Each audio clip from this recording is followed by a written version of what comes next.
Hello friend, SP education में आपका हार्दिक स्वागत है। आज की क्लास में हम लोग बात करने वाले हैं इकोनॉमिक्स की। हम लोगों की क्लास रहने वाली है। जैसा कि मैंने आप लोगों को बताया हुआ है कि हम लोग भुगतान संतुलन की जो क्लास है वो हम लोगों की प्रॉपर चल रही है। उसमें मैंने आप लोगों से कहा भी है कि हम लोगों की कम से कम 3 या 4 क्लासों में भुगतान संतुलन हम लोगों का पूरा हो जाएगा। अगर हम लोग बात करते हैं कि प्रीवियस ईयर क्वेश्चन पेपर की अगर हम लोग बात करते भी हैं, अगर हम लोग प्रीवियस ईयर क्वेश्चन पेपर की भी बात करते हैं तो वो भी मैंने आप लोगों को लेके रखा हुआ है कि हम लोग किस प्रकार से क्वेश्चनों को आए हुए हैं और किस प्रकार से हम लोग जो कवर अप है उसको कर रहे हैं, कि कितना हम लोगों का कवर हो चुका है और जो शेष नहीं हुआ है कवर हम लोग उसकी भी बात करने वाले हैं। अगर हम लोग थोड़ी सी बात करते हैं कि पिछली क्लास में, अगर हम लोग थोड़ा सा रिवीजन करते हैं कि पिछली क्लास में हम लोगों ने भुगतान जो शेष है, भुगतान शेष में सबसे पहले हम लोगों ने जाना था व्यापार शेष क्या होता है। तो व्यापार शेष में मैंने बताया था आप लोगों को कि व्यापार शेष में समस्त जो है वो दृश्य संपत्तियों को शामिल करते हैं। समस्त जो है वो दृश्य संपत्तियां, दृश्य मदें की बात हम लोग करते हैं तो व्यापार शेष में दृश्य मदों को शामिल करते हैं। अगर उसमें दृश्य मदों का निर्यात और माइनस करेंगे दृश्य मदों का आयात तो हम लोगों का जो शेष निकल के आता है वो व्यापार शेष निकल के आता है। अगर हम लोग भुगतान शेष की बात करते हैं तो भुगतान शेष का मतलब होता है कि भुगतान शेष जो है वो व्यापार शेष की तुलना में अधिक विस्तृत शब्द है। अधिक जो है वो विस्तृत शब्द है, बड़ा शब्द है। व्यापार शेष में व्यापार की केवल दृश्य मदों को शामिल किया जाता है, जबकि भुगतान शेष में 3 प्रकार के आर्थिक सौदों को सम्मिलित किया जाता है। अब वो 3 प्रकार के सौदे कौन से होते हैं, तो वो दृश्य मदें, अदृश्य मदें और पूंजी अंतरण। इनको आप लोग अच्छी तरीके से करिए। मैंने पिछली क्लास में आप लोगों को 6वीं नंबर की क्लास में आप लोगों को बहुत ही अच्छी तरीके से समझाया था। दृश्य मदों का मतलब क्या होता है कि किसी भी भौतिक पदार्थ से बनी हुई वस्तुओं को हम लोग दृश्य मदों में कहते हैं। जैसे मशीन हो गया, सीमेंट हो गया, फर्नीचर हो गया, कपड़ा आदि और कई प्रकार के जो हैं वो दृश्य मदों में आइटम्स आते हैं। अदृश्य मदों में जो सेवाएं होती हैं वो अदृश्य मदों में होती हैं। और पूंजी अंतरण जिसे हम लोग कैपिटल ट्रांसफ़र कहते हैं उसको अभी हम लोग और भी डिटेल में करने वाले हैं। इतनी हम लोगों ने बात कर ली थी। और भी मैंने आप लोगों को बताया था कि भुगतान शेष का अर्थ, और डिटेल में मैंने आप लोगों को बताया था कि भुगतान शेष का अर्थ का मतलब क्या होता है। और इसको आप लोग अच्छी तरीके से अपने नोट्स में नोट डाउन कर लीजिए, जिससे आप लोगों को बार बार वीडियो देखने की ज़रूरत ना पड़े और आप लोग कम समय में ज़्यादा से ज़्यादा अध्ययन कर सकें।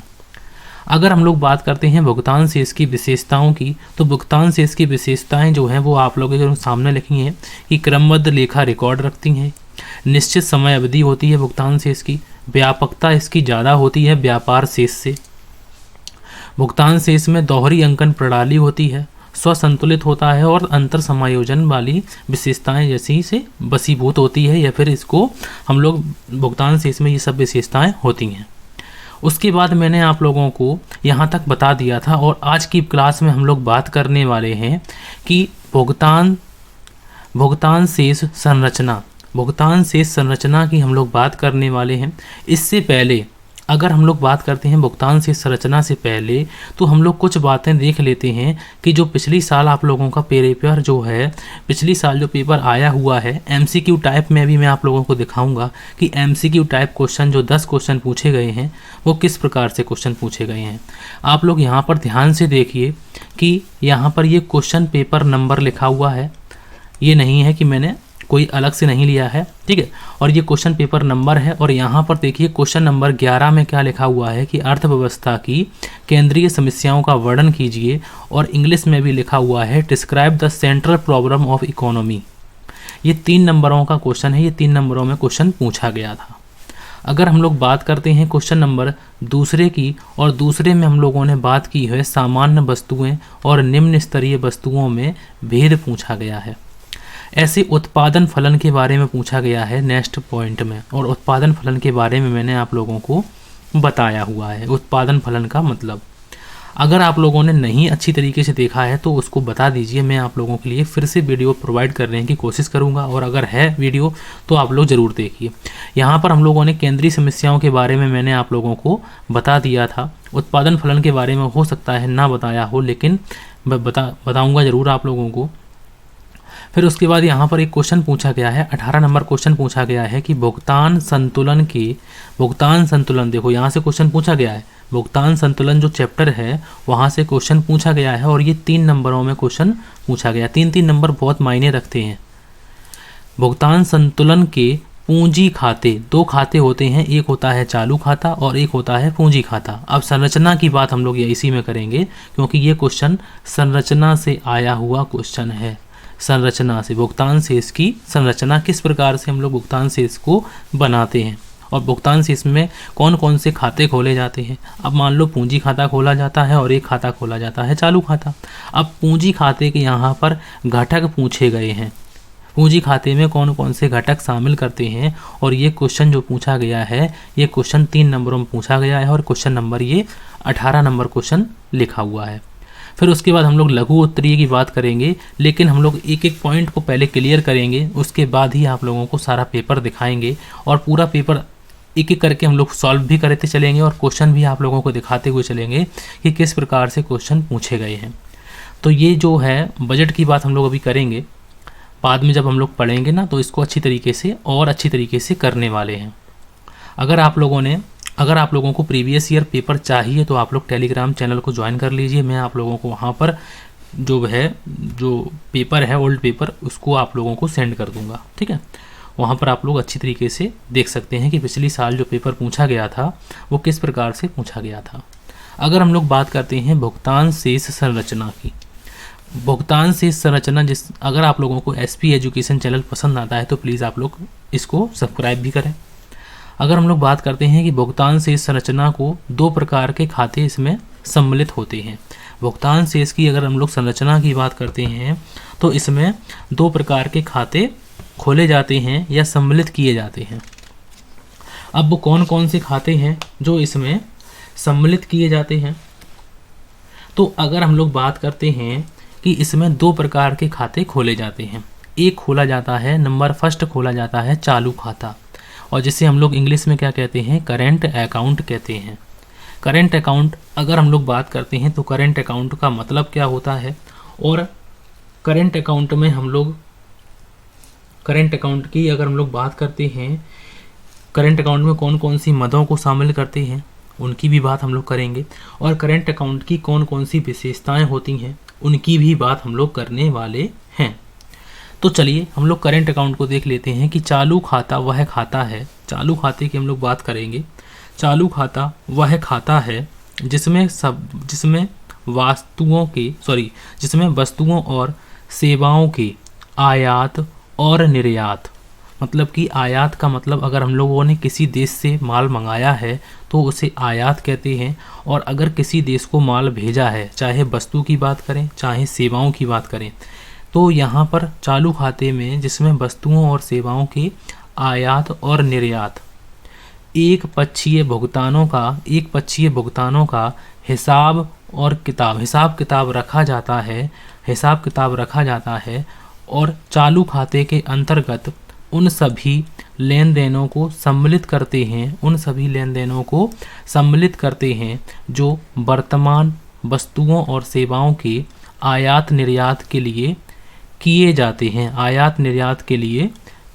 हैं।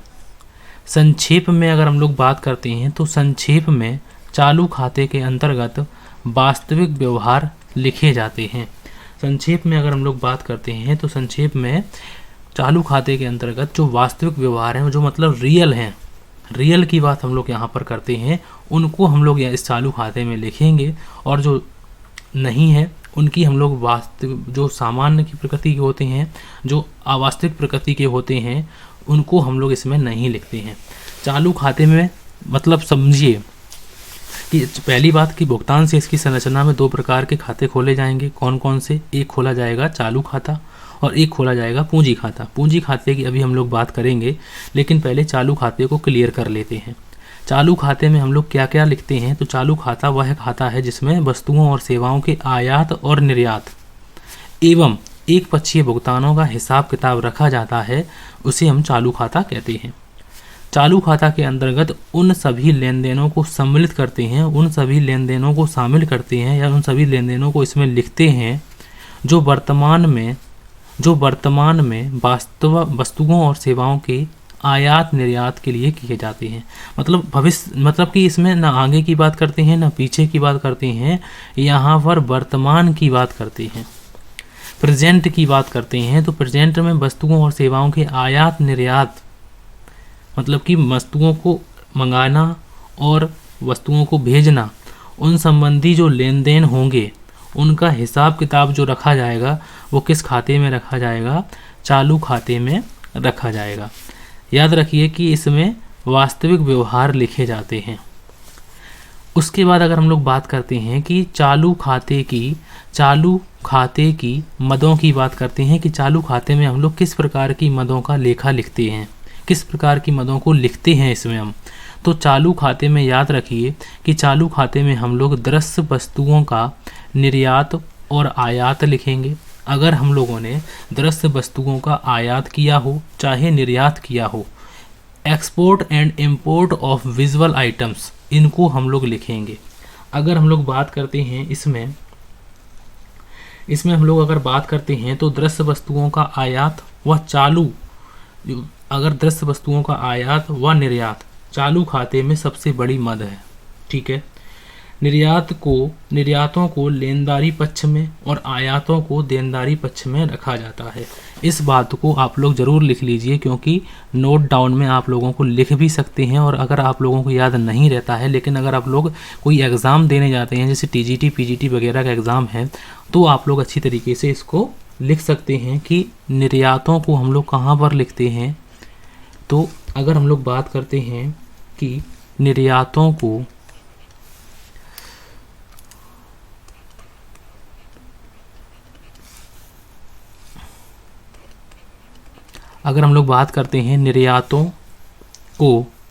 निर्यातों को लेनदारी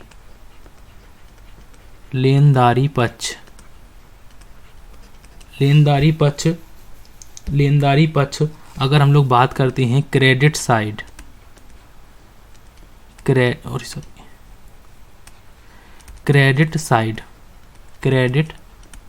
में लिखते हैं। और आयातों को अगर हम लोग बात करते हैं तो आयातों को देनदारी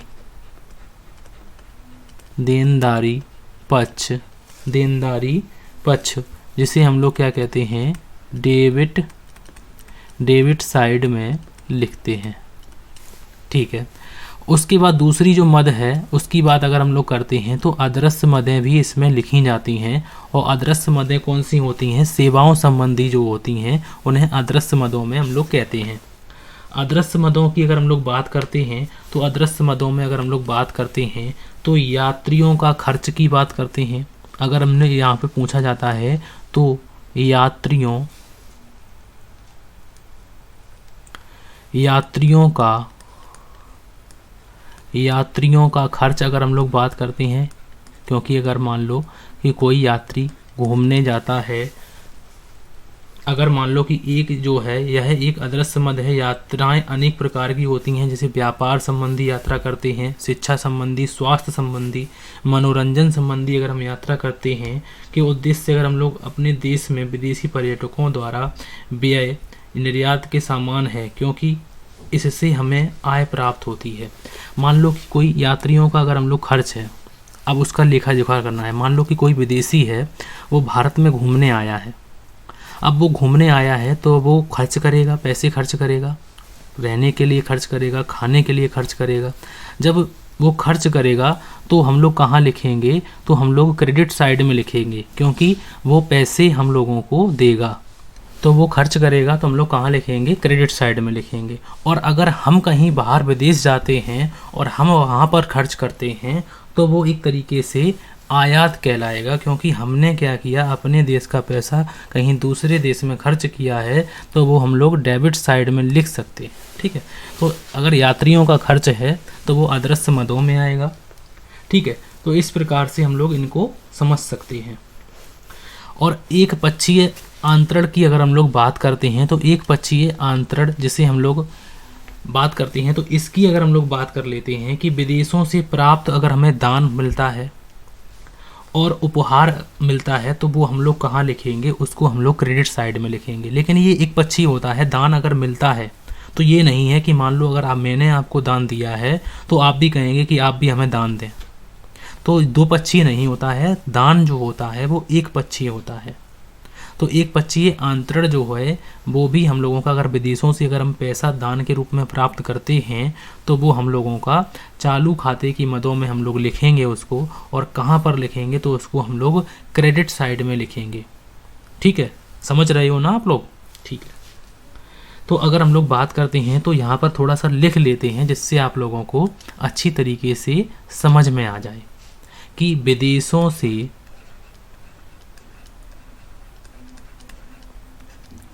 अगर हम लोग बात करते हैं कि विदेशों से प्राप्त दान व उपहार, विदेशों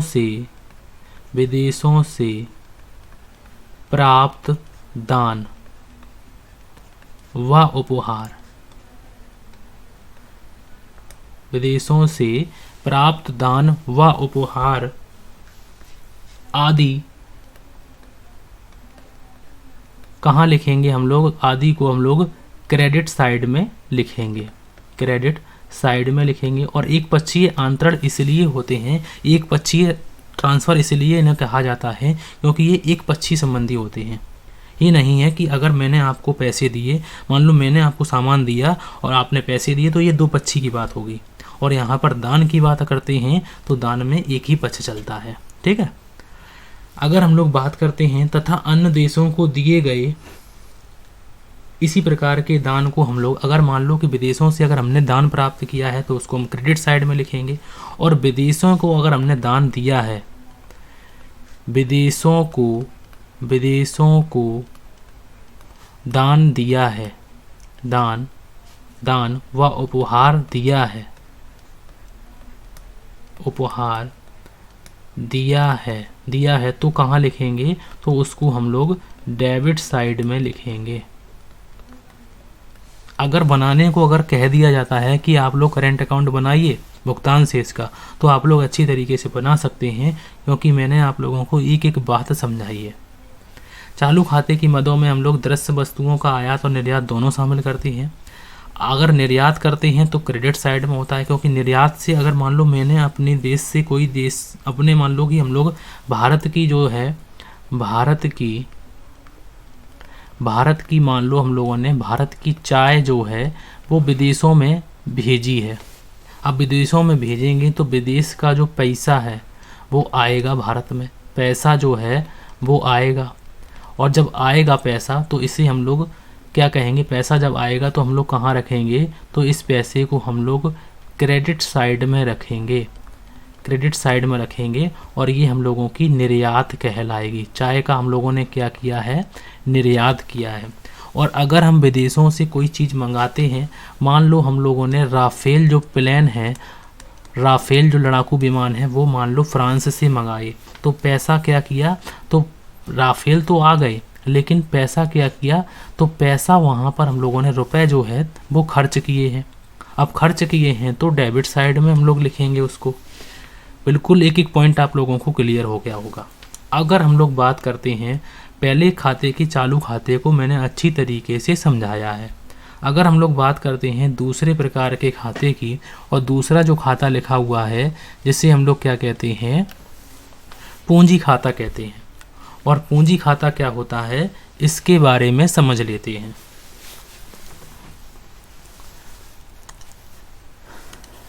तो पूंजी खाते में लिखा हुआ है, तो अगर हम लोग बात करते हैं पूंजी खाते की, पूंजी खाते में लिखा हुआ है कि यह वह खाता है जो एक देश के निवासियों एवं शेष विश्व के निवासियों द्वारा किए गए उन समस्त सौदों से संबंधित होता है जो किसी देश की सरकार और निवासियों की परिसंपत्तियों और दायित्वों में परिवर्तन होता है।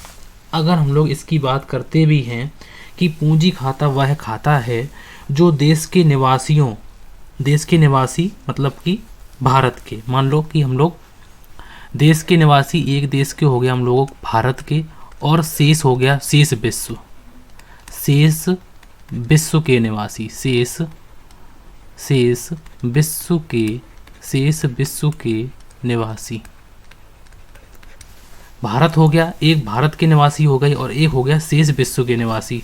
तो देश के निवासी और शेष विश्व के निवासियों द्वारा किए गए समस्त सौदे से संबंधित होता है, समस्त सौदों से संबंधित होता है जो किसी देश की सरकार और निवासियों की परिसंपत्तियों और दायित्वों में परिवर्तन होता है। संक्षेप में अगर हम लोग बात करते हैं, संक्षेप में पूंजी खाता, पूंजी सौदों, निजी और निजीकारी, अगर हम लोग बात करते हैं निजी एवं सरकारी की बात करते हैं, निजी एवं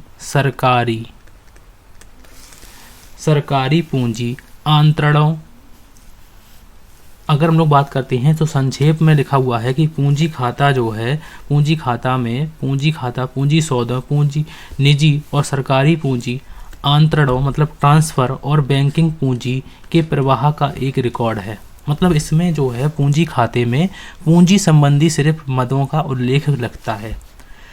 अब जैसे मान लो कि एक व्यक्ति है, हम लोग बात करते हैं कि हम लोग दो प्रकार के, मान लो हम लोगों ने एक खोला हम लोगों का कैपिटल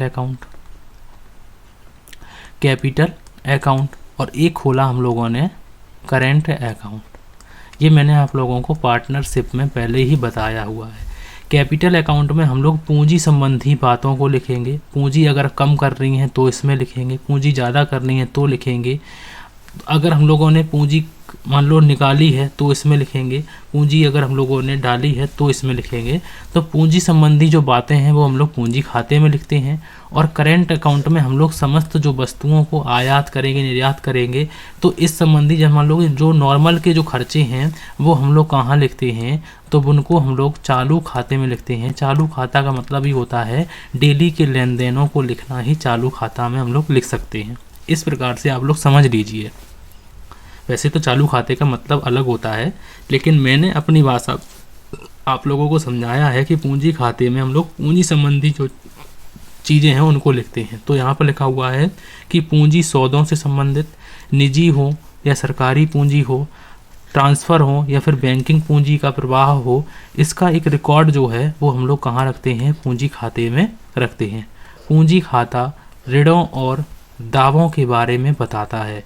मतलब कि ऐसे मान लो कि ये भारत है, भारत ने अपना एक कैपिटल अकाउंट खोला है, तो अगर एक तरफ हम लोग लिख देते हैं, एक तरफ भारत की पूंजी लिख देते हैं और एक तरफ दायित्व लिख देते हैं, तो दायित्व की बात हम लोग ऋण से करेंगे कि भारत के पास कितना ऋण है, और एक तरफ हम लोग पूंजी लिख देते हैं कि ऋणों और दावों के बारे में बताता है। पूंजी खाता जो है वो ऋणों और दावों के बारे में हमें बताता है। तो इस प्रकार से हम लोग अभी देखेंगे, उनको समझेंगे। अगर हम लोग बात करते हैं कि पूंजी खाते की मदों का हम लोग कहाँ पर किस प्रकार से उल्लेख करते हैं, तो पूंजी खाते में हम लोग सरकारी सौदे लिखते हैं। सरकारी सौदे जैसे अगर हम लोग बात करते हैं तो सरकारी सौदे, इनका संबंध उन लेन देनों से होता है। अगर हम लोग लिखना चाहते हैं तो लिख भी सकते हैं, कोई दिक्कत की बात नहीं है, क्योंकि अगर आप लोग थोड़ा सा पेशेंस रखेंगे तो मैं आप लोगों को अच्छी तरीके से इनको समझा भी सकूंगा और आप लोग लिख भी सकते हैं कि इनका जो संबंध है, इनका जो संबंध है वो उन लेन देनों से होता है। इनका संबंध उन लेन देनों से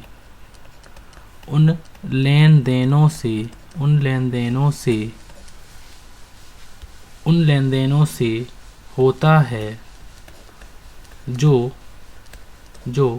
सरकार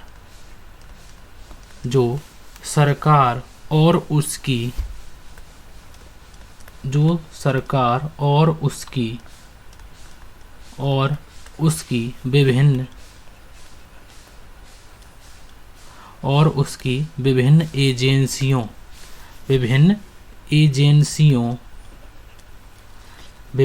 एजेंसियों की परिसंपत्तियों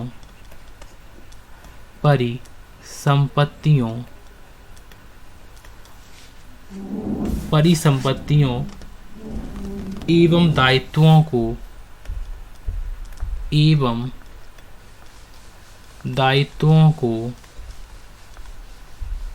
प्रभावित करते हैं। अब जैसे मान लो उदाहरण के लिए देश एक है, मान लो कि एक अलग देश है और एक अलग देश है, तो ए मतलब कि एक देश है ए, और ए देश द्वारा बी देश को ऋण देना जो है वो सरकारी सौदे कहलाएगा।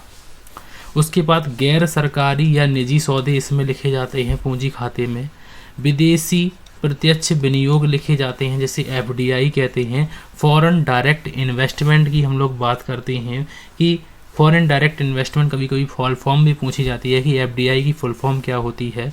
और पोर्टफोलियो विनियोग जिसे कहते हैं, पोर्टफोलियो विनियोग इसके अंतर्गत दो देशों के बीच अगर हम लोग बात करते हैं पोर्टफोलियो विनियोग की, इसी प्रकार से आप लोग समझ लीजिए कि पोर्टफोलियो जो विनियोग होता है, जैसे मान लो कि दो देशों के बीच वित्तीय संपत्ति हैं, मतलब कि आर्थिक सौदों की बात करते हैं हम लोग, वित्तीय संपत्ति के संव्यवहारों के हस्तांतरण को इसमें शामिल किया जाता है। जैसे मान लो कि कोई देश है, वो अगर हम लोग इसको पोर्टफोलियो को आप लोगों को बताएंगे अच्छी तरीके से, क्योंकि इसको समझने में आप लोगों को टाइम लग जाएगा।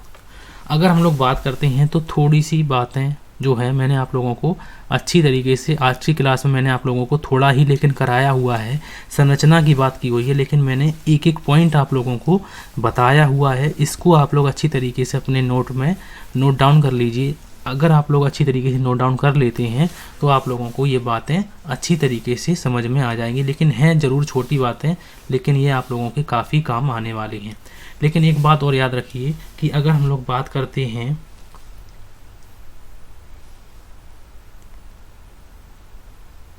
पूंजी खाते की, अगर हम लोग बात करते हैं कि चालू खाते की विशेषताएं क्या क्या हैं, तो उनकी बात हम लोग कर लेते हैं कि चालू खाते की विशेषताएं,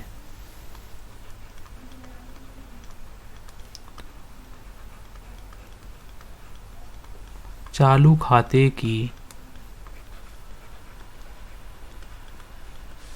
विशेषताएं 3 से 4 विशेषताएं आप लोग अच्छी तरीके से अपने एग्ज़ाम के लिए आप लोग अच्छी तरीके से करके जाइए, क्योंकि कहीं से कोई पता नहीं है कि कहाँ से क्वेश्चन पूछा जाए। लेकिन एक एक पॉइंट को आप लोग अच्छी तरीके से करते हुए जाइए। कि अगर हम लोग बात करते हैं कि चालू खाते में, तो चालू खाते में हम लोग क्या लिखते हैं कि एक पक्षीय प्राप्तियों को हम लोग, अगर हम लोग बात करते हैं एक पक्षीय, वैसे तो मैंने आप लोगों को एक एक बात अच्छी तरीके से समझा दी है, तो वहीं से आप लोग विशेषताओं को भी बना सकते हैं कि एक पक्षीय प्राप्तियां, जैसे दान मिला है तो एक पक्षीय प्राप्तियों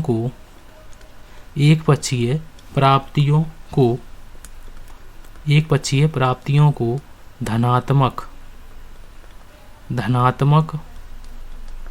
धनात्मक मदें माना जाता है, धनात्मक मदें माना जाता है। पहली विशेषता तो ये हो गई, क्योंकि ये विशेषता मैंने पहले ही आप लोगों को समझाई हुई है। अगर हम लोग बात करते हैं कि सेवाओं के निर्यात, सेवाओं का अगर हम लोगों ने सेवाओं के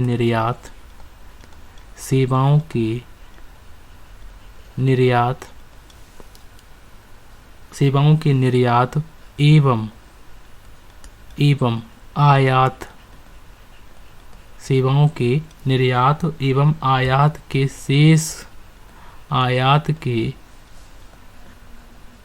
शेष को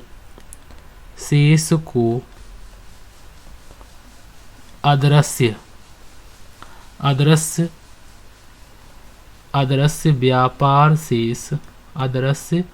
व्यापार शेष कहते हैं। ठीक है। और उसके बाद जो तीसरी विशेषता लिखी हुई है उसके बारे में अगर हम लोग बात करते हैं कि वस्तुओं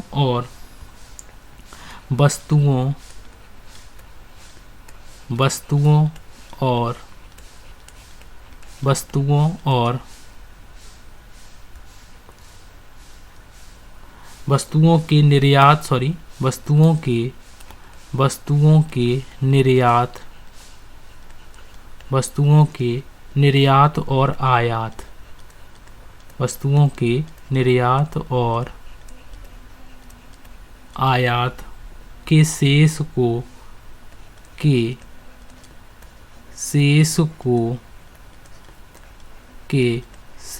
को व्यापार शेष कहा जाता है।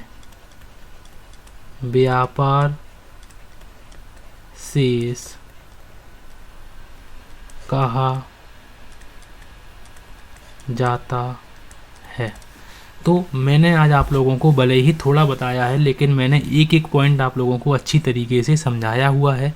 इनको अच्छी तरीके से कर लीजिए, क्योंकि एग्ज़ाम में मैंने आप लोगों को पहले ही बताया हुआ है कि भुगतान शेष से एक क्वेश्चन पूछा गया है कि भुगतान शेष संतुलन के पूंजी खातों के घटकों का वर्णन कीजिए। अब घटकों का वर्णन आप लोग कर पाएंगे तो घटक जो हैं मैंने आप लोगों को बताए हुए हैं कि ये पूंजी खाते के जो मदे हैं इनको हम लोग घटक भी बोल सकते हैं। कि हम लोग कंपोनेंट्स अगर हम लोग बात करते हैं, पूंजी खाते के कंपोनेंट्स का मतलब होता है कि इनमें क्या क्या शामिल करते हैं। तो सरकारी सौदे शामिल करते हैं, गैर सरकारी या निजी सौदे शामिल करते हैं। जब अगली क्लास में आएंगे तो आप लोगों को ये दोनों जो हैं विदेशी प्रत्यक्ष विनियोग और पोर्टफोलियो विनियोग, इनके बारे में सबसे पहले ही आप लोगों को बता देंगे। आप लोग इनके लिए 2-4 लाइनें आराम से छोड़ दीजिए, क्योंकि मैं आप लोगों को इनके बारे में भी बताने वाला हूँ, क्योंकि इनको अच्छी तरीके से करके जाइए। 4 प्रकार के जो घटक होते हैं अगर हम लोग बात करते हैं तो इन चारों को हम लोग इसमें शामिल करते हैं और यहीं से क्वेश्चन पूछा गया था 3 नंबरों में। अगर आप लोगों ने ये लिख देते तो आप लोगों के 3 नंबर ये हो जाएंगे। लेकिन याद रखिए कि ज़रूरी नहीं है कि पूंजी खाता ही पूछा जाए इस बार। हो सकता है आप लोगों से चालू खाता पूछ ले। भुगतान शेष के चालू खाते से आप क्या समझते हैं और इसके घटक बताइए। तो इसके घटक जो हैं वो ये हैं दृश्य, अदृश्य और अगर हम लोग बात करते हैं पूंजी अंतरण, अंतरण, इसके बारे में बात करते हैं। तो अगर आप लोगों को क्लास अच्छी लगी तो प्लीज़ आप लोग इसको लाइक करें और इसको शेयर भी करें और एसपी एजुकेशन चैनल को ज़रूर सब्सक्राइब करें, क्योंकि मैं आप लोगों के लिए अर्थशास्त्र की बात करते हैं, चाहे हम लोग व्यावसायिक अध्ययन की बात करते हैं। तो व्यावसायिक अध्ययन की भी क्लासें आप लोगों की बहुत ही जल्द मैं आप लोगों की कराने वाला हूँ और सेकेंड यूनिट से हम लोग यहाँ पर शुरू करने वाले हैं। तो पहला यूनिट मैंने आप लोगों को पूरा समझा दिया है, ऑफलाइन बैचेस में आप लोगों को पढ़ा दिया है। इसको आप लोग अच्छी तरीके से करिए और अपनी तैयारी को और अच्छा कीजिए। तो आज की क्लास के लिए थैंक यू फॉर वॉचिंग।